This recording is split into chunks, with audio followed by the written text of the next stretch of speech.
7 days a week, Ahmed Hamada sells Arab delicacies in the Botafogo neighborhood of Rio. Here in Brazil, no person help you, give you money, give you house. No, you must work. And no work, no cannot eat here. A Palestinian raised in Syria and Lebanon, he decided to leave the turmoil of the Middle East 11 months ago for Europe by way of Brazil. Before Europe opened its doors, Brazil was one of the few countries in the world that would give Syrians and Palestinians a visa. Since 2013, thousands have arrived trying to make their way to Europe. But Ahmad's dream of reaching Europe was shattered when he says immigration officers in Rome's airport beat him up and sent him back to Brazil.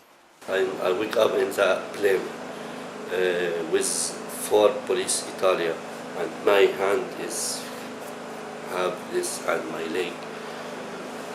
And I come here in Brazil. Refugees arriving to Rio de Janeiro are often sent here to São Church and Father Alex Coelho Sampaio. He runs the House of Support for Refugees in these buildings behind the church. He says Brazil has a history of taking the war-weary and the persecuted. Brazil for many decades has had an open-door policy, and that was true after the Second World War, for example. And at the moment in particular, regarding Syrian refugees, we are receiving quite a lot. Father Sampaio says at one point there were so many Syrians that he had to lay mattresses on the floors in the living spaces. With his assistance, some have made it to Europe. Others have settled in Brazil. Now there are 35 refugees living here. Only 3 are Syrians. Ahmad Brarer is from Damascus.